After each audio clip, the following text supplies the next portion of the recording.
ಒಬ್ಬರನ್ನೇ ನಾನು ಪ್ರೀತಿಸ್ತಾ ಇದ್ದೀನಿ, ಅವ್ರನ್ನ ನಾನು ಟ್ರಸ್ಟ್ ಮಾಡಿದ್ದೀನಿ, ಅವ್ರನ್ನ ನಂಬಿದ್ದೀನಿ, ಆ ಪ್ರೀತಿ ನನಗೆ ಸಿಗ್ತಾ ಇಲ್ಲ.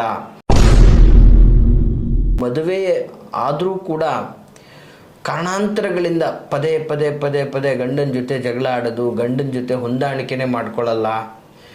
ಸೊ ಮನೆ ಬಿಟ್ಟು ತವ್ರ ಮನೆಗೆ ಹೋಗ್ತಾನೆ ಇರ್ತಾರೆ. ವಯಸ್ಸಿಗೆ ಬಂದಂತಹ ಮಹಿಳೆಯರು ಅಥವಾ ವಯಸ್ಸಿಗೆ ಬಂದಂತಹ ಹೆಣ್ಮಕ್ಳು ತಂದೆ ತಾಯಿಗೆ ಮಾತುಗಳಿಗೆ ವಿರುದ್ಧವಾಗಿ ನಡೀತಾ ಇರ್ತಾರೆ. ಅಂದರೆ ಒಂದು ಹಠ ಹಿಡಿತಾ ಇರ್ತಾರೆ, ವಿವಾಹನೇ ಆಗೋದಿಲ್ಲ, ಮದುವೆನೇ ಮಾಡ್ಕೊಳ್ಳೋದು ಬೇಡ, ಇವಾಗ ಬೇಡ ಅವಾಗ ಬೇಡ ಅನ್ನುವಂತಹ ಒಂದು ಬರೀ ವಿತಂಡವಾದಗಳನ್ನು ಮಾಡಿಕೊಂಡು ವಿವಾಹವನ್ನು ಡಿಲೇ ಮಾಡ್ತಾನೆ ಹೋಗ್ತಾ ಇರ್ತಾರೆ. ಎಷ್ಟೋ ಜನಗಳಿಗೆ ಈ ವಿವಾಹಿತರಾಗಿ ಅವಿವಾಹಿತರ ಥರ ಬದುಕ್ತಾ ಇರ್ತಾರೆ. ಮತ್ತು ಗಂಡ ಒಂದು ಕಡೆ ಹೆಂಡತಿ ಒಂದು ಕಡೆ ಬದುಕ್ತಾ ಇರ್ತಾಳೆ. ಇವತ್ತು ಪ್ರೀತಿಸಿದಂಥವ್ರನ್ನ ಪಡೆಯೋಕ್ಕಾಗದೆ ತುಂಬ ನೋವನ್ನು ಅನುಭವಿಸ್ತಾ ಇರ್ತಾರೆ. ಸ್ವಾರ್ಥಕ್ಕೆ ನಿಮ್ಮನ್ನು ಉಪಯೋಗಿಸ್ಕೊಂಡು ಅಥವಾ ನಿಮ್ಮ ಭಾವನೆಗಳ ಜೊತೆಗೆ ಆಟ ಆಡ್ತಾ ಇರತಕ್ಕಂಥವ್ರು, ಅವ್ರಿಗೆ ನೀವೇನಾದರೂ ಒಂದು ತಕ್ಕ ಪಾಠ ಕಲಿಸ್ಬೇಕು, ಅವರು ನಿಮ್ಮ ಕಪಿಮುಷ್ಟಿಗೆ ಬರಬೇಕು, ಅವರು ನಿಮಗೆ ವಶವಾಗಬೇಕು ಅನ್ನುವಂಥದ್ದಾದರೆ ಬಹಳ ಪವರ್ಫುಲ್ ಆದಂತಹ ಒಂದು ವಶೀಕರಣ ತಂತ್ರದ ಒಂದು ವಿಧಾನ ಆಗಿರ್ತದೆ ವೀಕ್ಷಕರೇ. ಮತ್ತೆ ವೀಕ್ಷಕರೇ, ನಾನು ನಿಮ್ಮ ಮೈಸೂರಿನ ಶ್ರೀನಿವಾಸನ್. ವೀಕ್ಷಕರೇ, ಈ ಒಂದು ಸಂಚಿಕೆಯಲ್ಲಿ ಬಹಳ ಅದ್ಭುತವಾದಂತಹ ಒಂದು ತಂತ್ರವನ್ನು ನಾನು ನಿಮಗೆ ಹೇಳ್ಕೊಡ್ತಾ ಇದ್ದೀನಿ. ಬಹಳ ಸುಲಭವಾದಂತಹ ತಂತ್ರ. ಈ ಒಂದು ತಂತ್ರ ಬಂದು ಒಂದು ರೀತಿಯಾದಂತಹ ವಶೀಕರಣ ತಂತ್ರಗಳಲ್ಲೇ ಒಂದು ವಿಶಿಷ್ಟವಾದಂಥದ್ದು. ನಾವು ಇದಕ್ಕೆ ಸಂಬಂಧಪಟ್ಟಾಗ ಬಹಳ ಹೇಳಿದ್ದೀವಿ. ಇದು ಯಾವ ಕಾರಣಕ್ಕೋಸ್ಕರ ಮಾಡಬೇಕು ಈ ಒಂದು ತಂತ್ರ ಅನ್ನುವಂಥದ್ದು. ದಯಮಾಡಿ ಇದನ್ನು ಸೂಕ್ಷ್ಮವಾಗಿ ವಿಡಿಯೋ ಮುಗಿಯೋವರೆಗೂ ನೋಡಿ. ಬಹಳ ವಿಷಯಗಳು ನಿಮ್ಗೆ ಅರ್ಥವಾಗ್ತದೆ ವೀಕ್ಷಕರೇ. ಮಧ್ಯದಲ್ಲೇ ಸ್ಕಿಪ್ ಮಾಡಬೇಡಿ. ಈ ವಶೀಕರಣ ಯಾವ ಕಾರಣಗಳಿಗೆ ಮಾಡ್ಕೋಬೇಕು ಅಂತಕ್ಕಂಥದ್ದು ನೋಡಿ. ಮೊದಲನೇದಾಗಿ ವೀಕ್ಷಕರೇ, ಇವತ್ತು ಈ ಒಂದು ತಂತ್ರ ವಿಶೇಷವಾಗಿ ಮದುವೆ ಆದರೂ ಕೂಡ ಕಾರಣಾಂತರಗಳಿಂದ ಪದೇ ಪದೇ ಪದೇ ಪದೇ ಗಂಡನ ಜೊತೆ ಜಗಳ ಆಡೋದು, ಗಂಡನ ಜೊತೆ ಹೊಂದಾಣಿಕೆನೇ ಮಾಡ್ಕೊಳ್ಳಲ್ಲ. ಸೊ ಮನೆ ಬಿಟ್ಟು ತವ್ರ ಮನೆಗೆ ಹೋಗ್ತಾನೆ ಇರ್ತಾರೆ. ಸೊ ಇಂತಹ ಒಂದು ಸಮಸ್ಯೆಯಲ್ಲಿರ್ತಕ್ಕಂಥವ್ರು ಈ ತಂತ್ರವನ್ನು ಮಾಡ್ಕೋಬೇಕು. ಜೊತೆಗೆ ಬಹಳ ದಿನಗಳಿಂದ ಒಬ್ಬರನ್ನೇ ನಾನು ಪ್ರೀತಿಸ್ತಾ ಇದ್ದೀನಿ, ಅವ್ರನ್ನ ನಾನು ಟ್ರಸ್ಟ್ ಮಾಡಿದ್ದೀನಿ, ಅವ್ರನ್ನ ನಂಬಿದ್ದೀನಿ, ಆ ಪ್ರೀತಿ ನನಗೆ ಸಿಗ್ತಾ ಇಲ್ಲ, ಅದು ನನಗೆ ದಕ್ತಾ ಇಲ್ಲ ಅಂತಕ್ಕಂಥವ್ರು ಕೂಡ ಈ ಒಂದು ತಂತ್ರವನ್ನು ಮಾಡ್ಬೋದು. ಇದು ಬಹಳ ಪವರ್ಫುಲ್ ಆದಂತಹ ಒಂದು ವಶೀಕರಣ ತಂತ್ರದ ಒಂದು ವಿಧಾನ ಆಗಿರ್ತದೆ ವೀಕ್ಷಕರೇ. ನೋಡಿ, ಇವತ್ತು ಈ ಸಂಬಂಧಗಳಲ್ಲಿ ಇವತ್ತೊಂದು ದಿನ ವಿವಾಹವನ್ನು ಮಾಡಿಬಿಡ್ತಾರೆ. ಸೊ ಹಾಗಾಗಿ ಏನಾಗ್ಬಿಡುತ್ತೆ, ಅವ್ರಿಗೆ ಹೊಂದಾಣಿಕೆನೇ ಆಗ್ತಾ ಇರೋದಿಲ್ಲ. ಗಂಡನ ಕಂಡ್ರೆ ಹೆಂಡ್ತಿಗೆ ಆಗ್ತಾ ಇರಲ್ಲ, ಹೆಂಡ್ತಿ ಕಂಡ್ರೆ ಗಂಡನಿಗೆ ಆಗ್ತಾ ಇರಲ್ಲ. ಇಂತಹ ಪರಿಸ್ಥಿತಿಯಲ್ಲಿ ಏನಾಗ್ತಾ ಇರುತ್ತೆ, ಹಿರಿಯರು ಕುತ್ಕೊಂಡು ಮಾತಾಡಿ ಸಮಾಧಾನ ಮಾಡಿ ಎಷ್ಟೋ ಹೊಂದಾಣಿಕೆ ಮಾಡಲಿಕ್ಕೆ ಪ್ರಯತ್ನ ಪಡ್ತಾನೆ ಇರ್ತಾರೆ. ಬಟ್ ಯಾವುದೇ ಕಾರಣಕ್ಕೂ ಕೂಡ ಅದು ಹೊಂದಾಣಿಕೆ ಆಗ್ತಾನೆ ಇರಲ್ಲ. ಕೆಲವೊಂದು ಪತಿ ಪತ್ನಿಯರು ಸಂಸಾರವನ್ನು ನಡೆಸ್ತಾ ಇರ್ತಾರೆ, ನಿಜ, ನೋಡೋಕ್ಕೆ ಚೆನ್ನಾಗಿದ್ದಾರೆ ಅಂತ ಇರ್ತಾರೆ. ಬಟ್ ಗಂಡನ ಜೊತೆ ಪತ್ನಿ ಸೇರ್ತಾನೆ ಇರಲ್ಲ. ಸೊ ಮೇಲ್ನೋಟಕ್ಕೆ ಮಾತ್ರ ದಾಂಪತ್ಯ ಜೀವನ ನಡೀತಾ ಇರುತ್ತೆ. ಈ ಥರದ ಒಂದು ಪರಿಸ್ಥಿತಿಗಳು. ಮತ್ತು ಕೆಲವೊಂದು ಕಡೆ ವಯಸ್ಸಿಗೆ ಬಂದಂತಹ ಮಹಿಳೆಯರು ಅಥವಾ ವಯಸ್ಸಿಗೆ ಬಂದಂತಹ ಹೆಣ್ಮಕ್ಳು ತಂದೆ ತಾಯಿಗೆ ಮಾತುಗಳಿಗೆ ವಿರುದ್ಧವಾಗಿ ನಡೀತಾ ಇರ್ತಾರೆ. ಅಂದರೆ ಒಂದು ಹಠ ಹಿಡಿತಾ ಇರ್ತಾರೆ, ವಿವಾಹನೇ ಆಗೋದಿಲ್ಲ, ಮದುವೆನೇ ಮಾಡ್ಕೊಳ್ಳೋದು ಬೇಡ, ಇವಾಗ ಬೇಡ ಅವಾಗ ಬೇಡ ಅನ್ನುವಂತಹ ಒಂದು ಬರೀ ವಿತಂಡವಾದಗಳನ್ನು ಮಾಡಿಕೊಂಡು ವಿವಾಹವನ್ನು ಡಿಲೇ ಮಾಡ್ತಾನೆ ಹೋಗ್ತಾ ಇರ್ತಾರೆ. ಮತ್ತು ತಂದೆ ತಾಯಿಗಳಿಗೆ ತುಂಬ ಪ್ರೆಷರ್ ಬೀಳಿಸ್ತಾ ಇರ್ತಾರೆ ಈ ಒಂದು ವಿಷಯದಲ್ಲಿ. ಮತ್ತು ಪಾಪ ಎಲ್ಲೇ ಹೋದರೂ ಕೂಡ ಅವ್ರಿಗೆ, ಏನು ನಿಮ್ಮ ಮಗಳು ಇನ್ನೂ ಮದುವೆ ಆಗಿಲ್ವಾ, ಎಷ್ಟು ನಿಮ್ಮ ಮಗಳಿಗೆ ವಯಸ್ಸು, ಯಾವಾಗ ಮಾಡ್ತೀರ ಮದುವೆ, ಈ ಥರದ ಮಾತುಗಳು ಕೇಳಿ ಕೇಳಿ ಕೇಳಿ ಪಾಪ ಅವ್ರ ಮನಸ್ಸು ನೊಂದೋಗ್ಬಿಟ್ಟಿರ್ತದೆ ವೀಕ್ಷಕರೇ. ಸೊ ಜೊತೆಗೆ ಇನ್ನು ಕೆಲವೊಂದಷ್ಟು ವ್ಯವಸ್ಥೆಗಳೇ ಅಂದರೆ ಎಷ್ಟೇ ಪ್ರಯತ್ನ ಪಟ್ಟರೂ ಕೂಡ ಅವರು ವಿಶೇಷವಾಗಿ ಅವರ ಮನೆಯವರ ಜೊತೆಗೆ, ಅಂದರೆ ಅತ್ತೆ ಸೊಸೆಯೊಟ್ಟಿಗೆ ಅತ್ತೆ ಜೊತೆ ಹೊಂದ್ಕೊಳ್ಳಲ್ಲ, ಅಥವಾ ಮನೆಯಲ್ಲಿರ್ತಕ್ಕಂತಹ ಗಂಡನ ಅಣ್ಣ ತಮ್ಮಂದಿರು ಅಥವಾ ಅಕ್ಕ ತಂಗಿರೊಟ್ಟಿಗೆ ಹೊಂದ್ಕೊಳ್ತಾ ಇರೋದಿಲ್ಲ.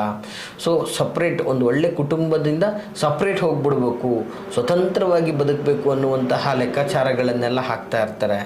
ಅದ್ರ ಜೊತೆಗೆ ವಿಶೇಷವಾಗಿ ಕೆಲವೊಂದು ಹೆಣ್ಣು ಮಕ್ಕಳು ಅವ್ರ ಇಚ್ಛೆಗೆ ತಕ್ಕಾಗೆ ವಿವಾಹ ಆಗಿದೆ ಅನ್ನೋದು ಗೊತ್ತಿದ್ರೂ ಕೂಡ ಆಯಿತು. ಇವತ್ತು ಆಕೆಗೊಂದು ಕುಟುಂಬ ಇದೆ, ಒಂದು ಗೌರವಾನ್ವಿತ ನೆಲೆ ಇದೆ, ಆಕೆಗೊಂದು ವ್ಯವಸ್ಥೆ ಇದೆ ಅಂತ ಗೊತ್ತಿದ್ರೂ ಕೂಡ ಸ್ವೇಚ್ಛಾಚಾರವಾಗಿ ಒಂದು ರೀತಿಯಾದಂಥ ಒಂದು ಅಭಿಚಾರಿಕೆಯ ರೀತಿಯಲ್ಲಿ ಆಕೆಯ ವರ್ತನೆಗಳು ನಡೀತಾ ಇರ್ತದೆ. ಅಂದರೆ ಗಂಡನಿಗೆ ಮರ್ಯಾದೆ ಇರೋದಿಲ್ಲ, ಅತ್ತೆ ಮಾವನಿಗೆ ಬೆಲೆ ಇರೋದಿಲ್ಲ, ಮನೆಯಲ್ಲಿ ಸದಾ ಜಗಳ ಆಡ್ತಾ ಇರ್ತಾರೆ. ಸೊ ಒಂದು ರೀತಿಯಲ್ಲಿ ಮನೆಗೆ ಒಂಥರ ದರಿದ್ರದ ಲಕ್ಷ್ಮಿ ಥರ ಅವತಾರಗಳನ್ನು ಸೃಷ್ಟಿ ಮಾಡಿರ್ತಾರೆ. ಮನೆಗೆ ಬಂದಿದ್ದು ಮನೆಯೇ ಒಂದು ರೀತಿಯಲ್ಲಿ ಚಿತ್ರ ವಿಚಿತ್ರಗಳಾಗ್ಬಿಟ್ಟಿರುತ್ತೆ. ಸೊ ಜೊತೆಗೆ ಕೆಲವೊಂದು ಬಾರಿ ಏನಾಗಿರ್ತದೆ, ಈ ಒಂದು ವ್ಯವಸ್ಥೆಯಲ್ಲಿರ್ತಕ್ಕಂಥವರು ಕುಟುಂಬವನ್ನು ಹೊಡೆದು ಸ್ವತಂತ್ರ ಜೀವನವನ್ನು ಮಾಡುವಂತಹ ವಿಚಾರಗಳಿರ್ತದೆ. ಸೊ ಈ ಎಲ್ಲ ಥರದ ವ್ಯವಸ್ಥೆಗಳಿಗೆ ಸರಿ ಹೋಗಲಿಕ್ಕೆ, ಇಂಥವನ್ನೆಲ್ಲ ಸರಿ ಮಾಡಲಿಕ್ಕೆ ಈ ಒಂದು ವಶೀಕರಣ ತಂತ್ರ ಬಹಳ ಅದ್ಭುತವಾದಂತಹ ರಿಸಲ್ಟನ್ನು ಕೊಡುವಂಥದ್ದಾಗಿರ್ತದೆ. ಇದು ತಂತ್ರಶಾಸ್ತ್ರದಲ್ಲಿ ಉಲ್ಲೇಖವಾಗಿರ್ತಕ್ಕಂತಹ ಒಂದು ತಂತ್ರ, ಬಹಳ ವಿಶೇಷವಾದಂತಹ ತಂತ್ರ. ಪ್ರಕೃತಿಯಲ್ಲಿ ಸಿಗುವಂತಹ ಈ ಒಂದಷ್ಟು ವಸ್ತುಗಳಿಂದ ಮಾಡಬಹುದಾದಂತಹ ತಂತ್ರ ಆಗಿರ್ತದೆ. ನೋಡಿ, ಇವತ್ತು ಸಾಮಾನ್ಯವಾಗಿ ಎಷ್ಟೋ ಜನಗಳಿಗೆ ಈ ವಿವಾಹಿತರಾಗಿ ಅವಿವಾಹಿತರ ಥರ ಬದುಕ್ತಾ ಇರ್ತಾರೆ, ಮತ್ತು ಗಂಡ ಒಂದು ಕಡೆ ಹೆಂಡತಿ ಒಂದು ಕಡೆ ಬದುಕ್ತಾ ಇರ್ತಾಳೆ. ಇವತ್ತು ಪ್ರೀತಿಸಿದಂಥವ್ರನ್ನ ಪಡೆಯೋಕ್ಕಾಗದೆ ತುಂಬ ನೋವನ್ನು ಅನುಭವಿಸ್ತಾ ಇರ್ತಾರೆ. ಅಥವಾ ಇವತ್ತು ವಿವಾಹನೇ ಆಗದೆ ಎಷ್ಟೋ ಜನಗಳು ಲಿವಿಂಗ್ ಟುಗೆದರ್, ಅಂದರೆ ಅದೊಂದು ಪಾಶ್ಚಾತ್ಯವಾದಂತಹ ಪದ್ಧತಿ. ಇದು ಈಗ ಬಂದಿದೆ ಅಂತಕ್ಕಂಥದ್ದು ಈಗ ಜನಗಳು ತಿಳ್ಕೊಂಡಿದ್ದಾರೆ. ಎಕ್ಸ್ಪೆಷಲಿ ಇದು ಆಗಿನ ಕಾಲದಲ್ಲೂ ಕೂಡ ಗಾಂಧರ್ವ ವಿವಾಹ ಅಂತ ಹೇಳ್ತೀವಿ. ಈ ಗಾಂಧರ್ವ ವಿವಾಹವನ್ನು ಇವತ್ತಿನ ಕಾಲದ ಟ್ರೆಂಡ್ಗೆ ಲಿವಿಂಗ್ ಟುಗೆದರ್, ಲಿವಿಂಗ್ ರಿಲೇಷನ್ಶಿಪ್ ಈ ಥರದ್ದೆಲ್ಲ ಹೇಳ್ಕೊಂಡು ಬರ್ತಾ ಇದ್ದಾರೆ. ಪಾಪ ತಂದೆ ತಾಯಿಯವ್ರಿಗೆ ಭಯ, ಒಂದು ವಿವಾಹ ಆಗಿಲ್ಲ, ಸುಮ್ಮನೆ ದಂಪತಿಗಳ ಥರ ಜೀವನ ಮಾಡ್ತೀನಿ ಅಂತ ಇದ್ದಾರೆ. ಸೊ ನಮ್ಮ ಮಕ್ಕಳಿಗೆ ಈ ರೀತಿ ಆದರೆ ಹೇಗೆ, ಈ ರೀತಿ ನಾನಾ ವಿಧದ ಗೊಂದಲಗಳಿಂದ ಭಯ ಪಡ್ತಾ ಇರ್ತಾರೆ. ಸೊ ಜೊತೆಗೆ ಕೆಲವೊಂದು ಜನ ಇಂಥವ್ರಿಗೆ ವಿವಾಹ ಮಾಡ್ಕೋಬೇಕು ಅಂತ ಕಾಯ್ತಾ ಅವರ ವಯಸ್ಸು ಮೀರಿ ಆದರೂ ಕೂಡ ವಿವಾಹ ಮಾಡ್ಕೊಳ್ಳದೆ ಹುಚ್ಚಾಟವನ್ನು ಮೆರೀತಾ ಇರ್ತಾರೆ. ಸೊ ಇದು ತಂದೆ ತಾಯಿಗಳಿಗೆ ತುಂಬ ತಲೆನೋವಾಗಿರುತ್ತೆ. ಕೆಲವೊಂದು ಗೌರವಾನ್ವಿತ ಕುಟುಂಬಗಳು ಯಾವುದೋ ಒಂದು ದೊಡ್ಡ ಮನೆತನ, ಇನ್ನೊಂದು ಮತ್ತೊಂದು ಅಂತ ಲಕ್ಷ ಕೋಟಿಗಟ್ಟಲೆ ಖರ್ಚು ಮಾಡಿ ಅದ್ಧೂರಿಯಾಗಿ ವೈಭವದಿಂದ ವಿವಾಹ ಮಾಡಿ 4 ತಿಂಗಳಿಗೆ ಡಿವೋರ್ಸಿಗೆ ಬಂದ್ಬಿಟ್ಟಿರುತ್ತೆ. ಹೊಂದಾಣಿಕೆನೇ ಆಗ್ತಾ ಇರೋದಿಲ್ಲ, ವಿವಾಹದ ಸಮಸ್ಯೆಗಳು ಸೃಷ್ಟಿಯಾಗಿರುತ್ತೆ. ಸೊ ಈ ರೀತಿಯಾಗಿ ಇರ್ತಕ್ಕಂತಹ ಕುಟುಂಬಗಳು ವಿವಾಹದಲ್ಲಿ ಹೊಂದಾಣಿಕೆ ಆಗ್ತಾ ಇಲ್ಲ, ದಾಂಪತ್ಯ ಜೀವನದ ಸುಖ ಸಂತೋಷವನ್ನು ಅನುಭವಿಸೋಕ್ಕಾಗ್ತಾ ಇಲ್ಲ, ನಿಮ್ಮ ಪತ್ನಿ ನಿಮ್ಮ ಮಾತು ಕೇಳ್ತಾ ಇಲ್ಲ, ಅಥವಾ ನಿಮ್ಮ ಪತಿ ನಿಮ್ಮ ಹಿಡಿತದಲ್ಲಿಲ್ಲ, ನಿಮ್ಮ ಸಂಸಾರದಲ್ಲಿ ಒಂದು ಸಾಮರಸ್ಯ ಇಲ್ಲ. ಸೊ ಸಾಂಸಾರಿಕ ಸುಖವನ್ನೇ ಕಾಣಕ್ಕಾಗ್ತಾ ಇಲ್ಲ, ಅಥವಾ ಇಷ್ಟಪಟ್ಟಂಥ ಸ್ತ್ರೀಯ ಮನಸ್ಥಿತಿಯನ್ನು ಒಲಿಸ್ಕೊಳಕ್ಕಾಗ್ತಾ ಇಲ್ಲ, ಅಥವಾ ಇಷ್ಟಪಟ್ಟಂಥ ಪುರುಷ ನಿಮ್ಮ ಭಾವನೆಗಳಿಗೆ ಬೆಲೆ ಕೊಡ್ತಾ ಇಲ್ಲ, ಅಥವಾ ನಿಮ್ಮ ಭಾವನೆಗಳನ್ನು ಅರ್ಥ ಮಾಡ್ಕೊಳ್ತಾ ಇಲ್ಲ. ಈ ಥರದ ನಾನಾ ವಿಧದ ಸಮಸ್ಯೆಗಳನ್ನು ನಾವು ಸಹಜವಾಗಿ ಈ ಪ್ರೀತಿ, ಈ ಮಮಕಾರ, ಈ ಒಂದು ವಿವಾಹ, ಈ ನಂಬಿಕೆ, ಈ ಒಂದು ವ್ಯವಸ್ಥೆಯಲ್ಲಿ ನಾವು ಕಾಣ್ಬೋದು.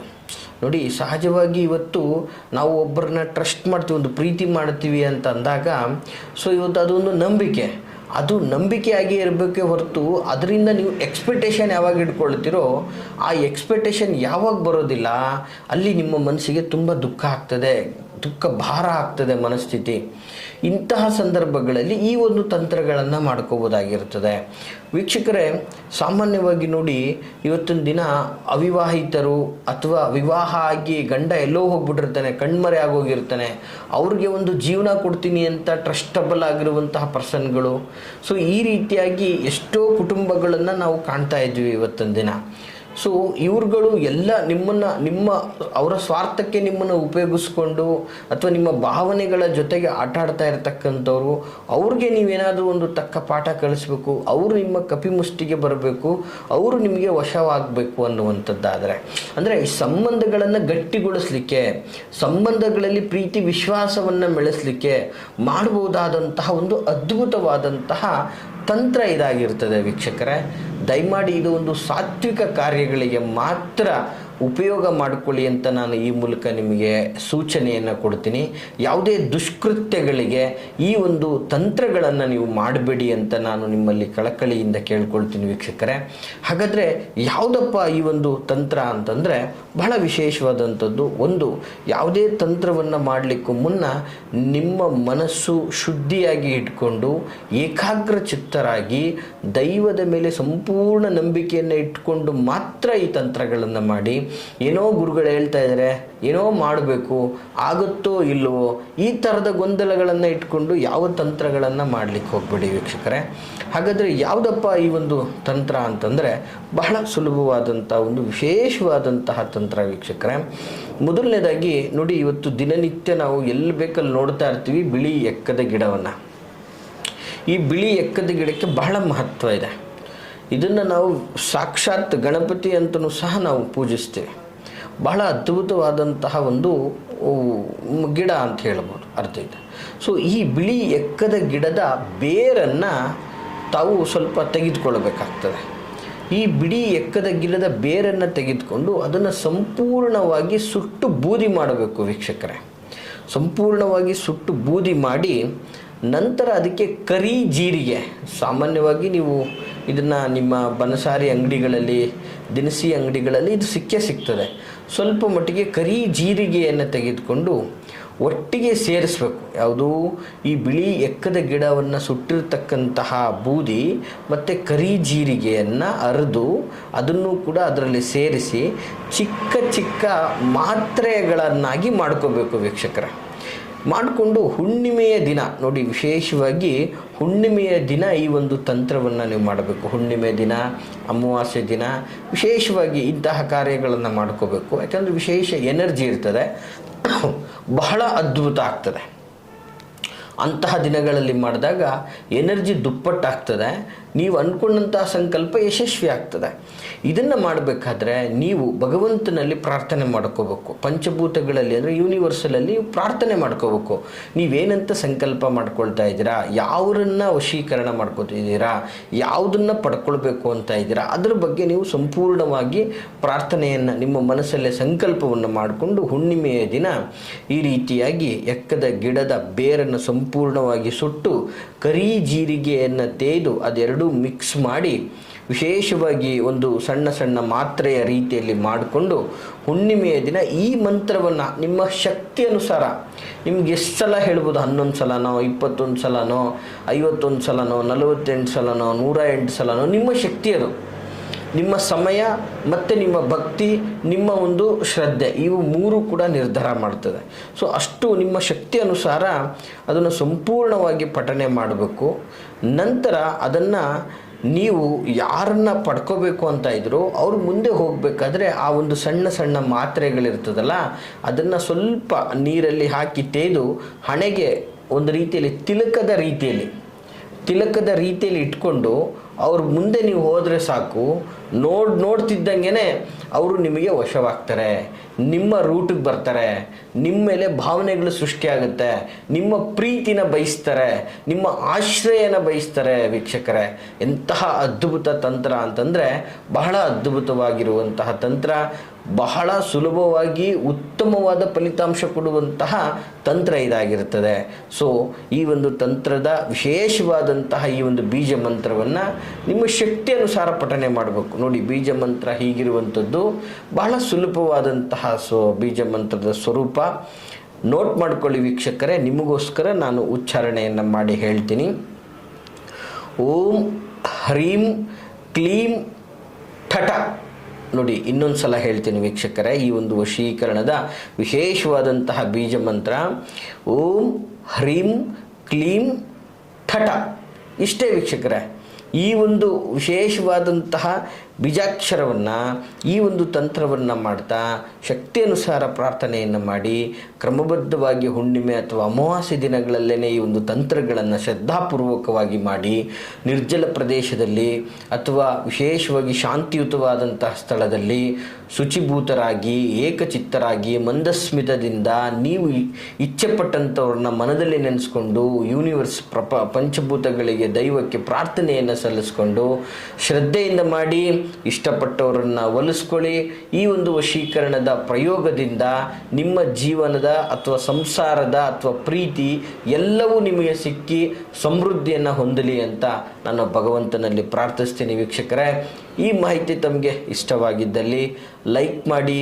ಹಾಗೆ ಯಾರೆಲ್ಲ ಈ ಥರ ಸಂಕಷ್ಟಗಳನ್ನು ಅನುಭವಿಸ್ತಾ ಇದ್ದಾರೋ ಅವ್ರಿಗೆ ತಪ್ಪದೇನೆ ಮರಿದೇನೆ ಈ ಒಂದು ವಿಡಿಯೋವನ್ನು ಶೇರ್ ಮಾಡಿ ಅಂತ ಹೇಳ್ತಾ, ಮತ್ತು ನಿಮಗೆ ಯಾವುದೇ ಥರದ ಸಂಕಷ್ಟಗಳಿಗೆ ಸಂಬಂಧಪಟ್ಟ ಹಾಗೆ ರಿಲೇಟೆಡ್ ಈ ವಿಷಯಕ್ಕೆ ಸಂಬಂಧಪಟ್ಟಂಗೆ ವಿಡಿಯೋಗಳನ್ನು ಮಾಡಿ ಗುರುಗಳೇ ಅನ್ನುವಂತಹ ಆಸೆ ನಿಮಗಿದ್ರೆ ಕಮೆಂಟ್ ಮಾಡಿ, ಈ ಥರದ ಸಮಸ್ಯೆಗಳಿಗೆ ವಿಡಿಯೋ ಮಾಡಿ ಗುರುಗಳೇ ಅಂತ. ಮುಂದಿನ ದಿನಗಳಲ್ಲಿ ಖಂಡಿತವಾಗಿಯೂ ಕೂಡ ಅದರ ಬಗ್ಗೆನೂ ನಿಮಗೆ ಮಾಹಿತಿಗಳನ್ನು ತಿಳಿಸ್ಲಿಕ್ಕೆ ಇಚ್ಛೆ ಪಡ್ತೀನಿ ಅಂತ ಹೇಳ್ತಾ, ನಾನಿರುವಂತಹ ವಿಳಾಸ ಮೈಸೂರಿನ ವಿಜಯನಗರ 2ನೇ ಹಂತ KD ಸರ್ಕಲಲ್ಲಿ ನಮ್ಮ ಕಚೇರಿ ಇರತಕ್ಕಂಥದ್ದು. ವೀಕ್ಷಕರೇ, ನಿಮ್ಮ ಯಾವುದೇ ಥರದ ಸಂಕಷ್ಟಗಳನ್ನು ಮುಕ್ತವಾಗಿ ಸಮಾಲೋಚನೆ ಮಾಡಲು ವಿಡಿಯೋದಲ್ಲಿ ಕಾಣ್ತಾ ಇರ್ತಕ್ಕಂತಹ ಸಂಖ್ಯೆಗೆ ಕರೆ ಮಾಡಿ ಅಂತ ಹೇಳ್ತಾ, ಎಲ್ರಿಗೂ ಶುಭವಾಗಲಿ. ನಮಸ್ಕಾರ.